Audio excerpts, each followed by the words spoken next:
Assalamualaikum warahmatullahi wabarakatuh. Hai teman-teman, jumpa lagi dengan saya Khofifah Rometo Siregar, mahasiswi Universitas Islam Negeri Sumatera Utara, Prodi Pendidikan Matematika semester 7 Fakultas Ilmu Tarbiyah dan Keguruan. Di sini saya akan membahas tentang teorema Lipschitz. Sebelum kita ke teorema Lipschitz ini, saya ingin memberitahukan bahwa sebelumnya pada pembahasan kontinus seragam kita telah diberikan salah satu syarat cukup agar suatu fungsi bisa dikatakan kontinus seragam, yaitu domainnya itu tertutup dan terbatas. Kemudian selain tertutup dan terbatas, fungsi kontinu itu bisa dikatakan bahwa fungsi itu seragam. Maksudnya domainnya itu tertutup dan di pembahasan sebelumnya itu kalau domainnya tertutup dan terbatas itu bisa dikatakan fungsi itu seragam gitu. Tapi nggak semua fungsi kontinu seragam itu mesti tertutup dan terbatas domainnya. Misal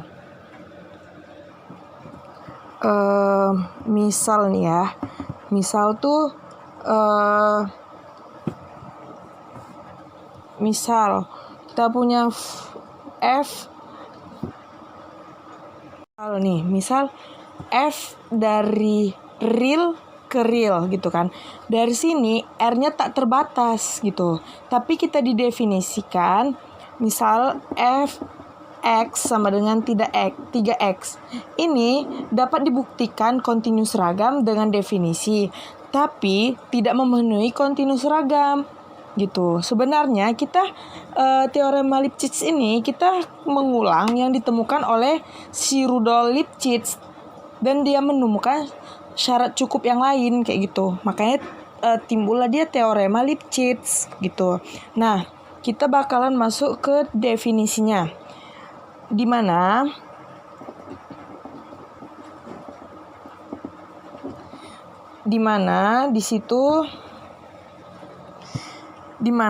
misal diberikan himpunan A subset real dan diberikan juga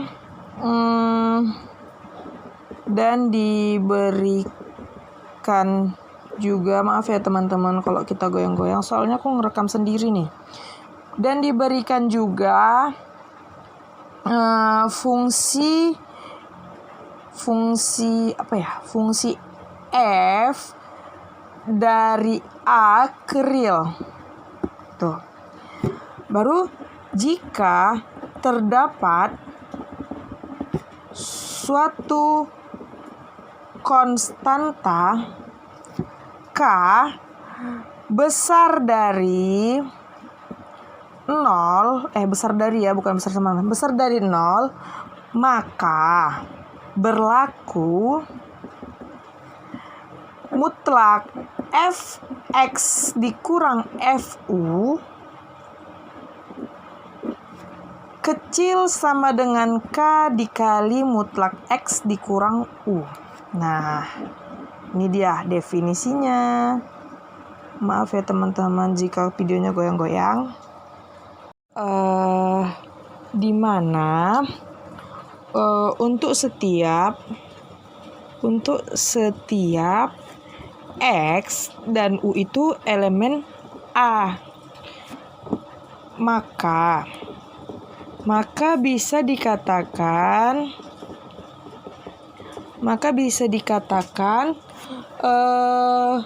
bahwa F adalah fungsi Lipschitz atau memenuhi syarat Lipschitz gitu. Oke. Secara geometris Lipschitz itu bisa dipandang kayak gini. Misal kita punya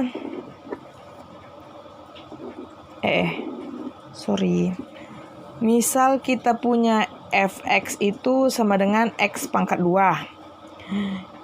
Lalu kita batasi domainnya. Domainnya kita batasi ya. Dimana domainnya 0 sampai 1 gitu kan. Nah, jadi gambar itu kira-kira begini. Nah, gitu. Sini 1. Nah. Gitu. Ya kan? Nah, seperti ini. Secara geometris, arti fx kurang a itu kita lihat dari bentuk ini. Bisa ditulis tuh kayak gini. Mutlak fx dikurang fu per x kurang u lebih kecil sama dengan k, di mana k-nya ini 0, positif ya. Gitu. Sekarang yang kita bicarakan itu si x dan u-nya. Kalau kita lihat rumusnya ini itu dia kayak mirip dengan rumus gradien gitu kan. Maka kita bisa katakan gradien dari segmen garis dari 0 sampai 1 itu gradiennya itu nggak pernah lebih dari satu bilangan si k tadi gitu. Nah, jadi secara geometris bisa kita katakan bahwa mutlak fx dikurang fu itu sama dengan mutlak x kuadrat dikurang u kuadrat sama dengan mutlak x tambah u dikali mutlak x dikurang u lebih kecil sama dengan 2 mutlak dikali mutlak x kurang u. Dimana ini yang 2-nya ini k-nya. Jadi k-nya sama dengan 2 gitu. Jadi gradien dari garis yang tadi itu maka gradien dari garis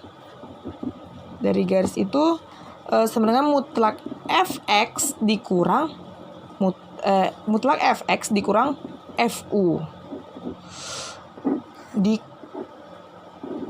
per x kurang 2, dimana lebih kecil sama dengan 2 gitu.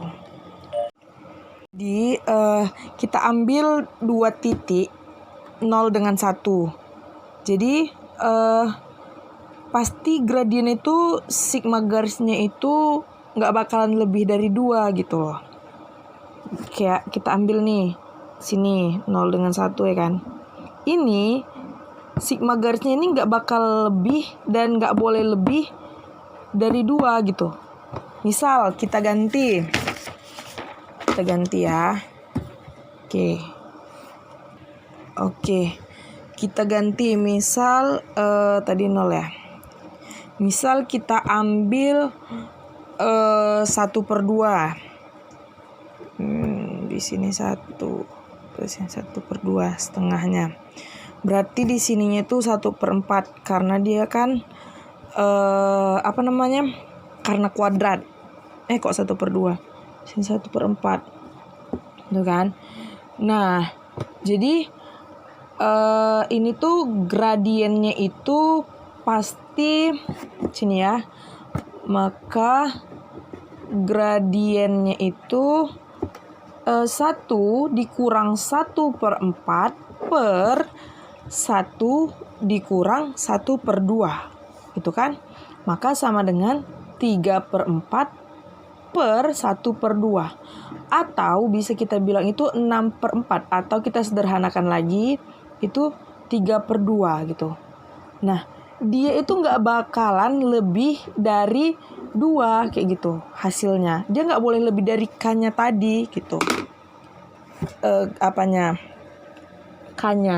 Dia nggak bakalan lebih dari k yang kita dapat gitu. Baiklah teman-teman, demikian penjelasan saya tentang definisi teorema Lipschitz. Lebih dan kurang apabila ada salah kata atau salah dalam penjelasan, saya mohon maaf. Sampai jumpa di video selanjutnya. Terima kasih. Assalamualaikum.